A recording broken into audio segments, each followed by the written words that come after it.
Jadi guys, SPM itu Halo, welcome back to my YouTube channel. Hai teman-teman, perkenalkan nama saya Sartika Yunita dan kita akan belajar tentang sistem pengendalian manajemen. Tapi kita akan bahas semuanya, kita akan hanya fokus nih sama organization service atau jasa organisasi. Tapi saya nggak akan sendiri nih, saya akan dibantu oleh teman saya. Siapa namanya?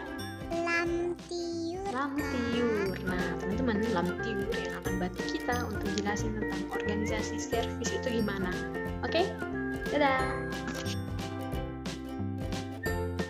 Hai teman-teman semua, di sini aku akan bahas tentang service organization.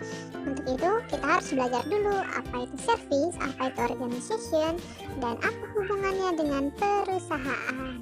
Nah teman-teman, perusahaan itu sendiri adalah suatu organisasi yang didirikan oleh seseorang atau sekelompok orang atau badan lain yang kegiatannya adalah melakukan produksi dan distribusi guna memenuhi kebutuhan ekonomis manusia.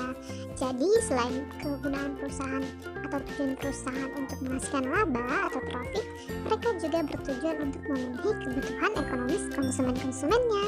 Ini aku bakal jelasin tentang jenis-jenis perusahaan. Jadi teman aku si Butet dan si Ucok, mereka punya minimarket. Di mana marketnya ini mereka beli semua produk-produk lalu mereka jual kembali tapi tanpa mengubah produknya. Nah perusahaan Ucok dan Butet ini disebut dengan perusahaan dagang. Sedangkan teman aku si Togar dan si Tigor, mereka punya pabrik. Nah di pabrik ini mereka ubah semua bahan mentah menjadi bahan setengah jadi dan bahan jadi. Nah perusahaan Togar dan Tigor ini disebut dengan perusahaan manufaktur. Aku sendiri punya klinik yang dimana klinikku ini menawarkan suatu tindakan kepada pihak lain atau konsumenku. Jadi aku tidak menawarkan barang. Nah perusahaan jenisku ini disebut dengan perusahaan jasa. Untuk perusahaan jasa, mereka memiliki karakteristik yang menjadi pembeda mereka dari perusahaan lain. Pertama, ketiadaan persediaan penyangga. Karena mereka merupakan perusahaan yang tidak menyediakan barang sehingga mereka tidak memiliki persediaan penyangga. Lalu yang kedua, mereka kesulitan dalam mengendalikan kualitas karena mereka tidak sama seperti tadi tidak menyediakan barang sehingga jasa yang mereka berikan sulit untuk diukur kualitasnya. Ketiga adalah padat karya. Di sini mereka terus untuk memberikan inovasi terbaru dalam pelayanan yang mereka berikan. Lalu yang keempat adalah organisasi multi unit. Maksudnya di sini tidak jarang perusahaan jasa yang membuka banyak cabang untuk meningkatkan perusahaan mereka. Gimana sih sistem pengendalian pada perusahaan jasa? Pastinya berbeda dengan pada perusahaan manufaktur dan dagang. Yang pertama kita bisa lihat dari pricing atau harganya. Harga pada perusahaan jasa akan dinilai berdasarkan kualitas pelayanan yang diberikan, bukan berdasarkan harga barang yang telah diproduksi. Lalu yang kedua adalah pusat laba dan penetapan harga transfer.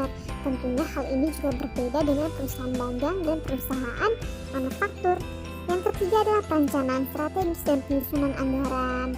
Perencanaan pada perusahaan jasa akan berbeda dengan perusahaan manufaktur dan dagang karena pasar-pasarnya juga berbeda dan produk yang mereka tawarkan juga berbeda.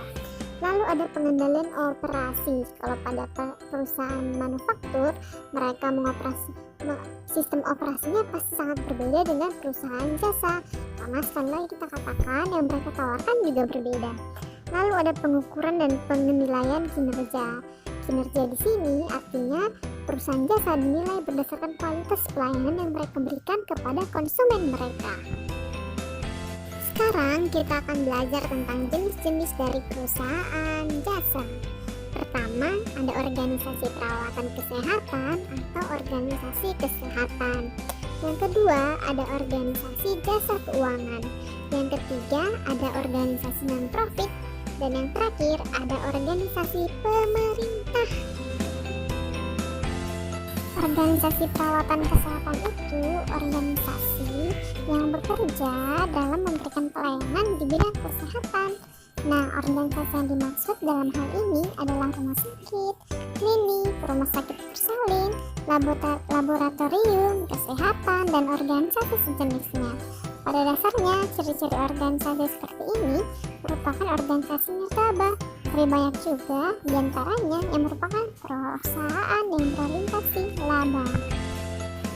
Perusahaan jasa organisasi adalah perusahaan jasa yang bergerak dalam bidang pelayanan dalam bidang keuangan atau finansial, meliputi bank komersial dan institusi, penghematan, perusahaan asuransi dan perusahaan efek. Perusahaan-perusahaan ini berada dalam bisnis yang terutama bertujuan untuk mengelola uang beberapa, dan perusahaan tersebut bertindak sebagai perantara, yaitu memperoleh uang dari para penabung dan meminjamkannya kepada individu atau perusahaan yang lain bertindak sebagai pemindah resiko. Jadi ini adalah arti dari organisasi jasa keuangan. Selanjutnya adalah organisasi non-profit. Nah, untuk organisasi ini adalah organisasi jasa yang tidak bertujuan pada profit, makanya disebut non-profit. Organisasi ini biasanya tujuannya memang dalam bentuk pelayanan.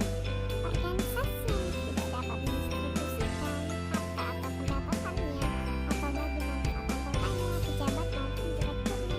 Jadi, tujuan dari organisasi non-profit ini bukan untuk kesejahteraan anggota, pejabat maupun direkturnya. Contoh nyatanya itu adalah universitas. Organisasi pemerintah sebenarnya hampir memiliki sama pengertian dengan organisasi non-profit karena tujuannya atau tujuan utamanya sama-sama bukan untuk menghasilkan profit. Namun yang menjadi pembedanya adalah organisasi pemerintah dikelola langsung oleh pemerintah yang bertindak sebagai pengelola, pengontrol, dan pengendali dari organisasi tersebut. Sampai di sini video yang saya dan Natir bawakan. Semoga bermanfaat buat kita semua. Jangan lupa terus belajar dan jangan pantang menyerah. Jadi saya ada pantun nih buat teman-teman. Setiap hari nabung biar kaya. Sekarang udah tanggal 2. Sampai di sini presentasi saya. Semoga bermanfaat bagi kita semua. Dadah.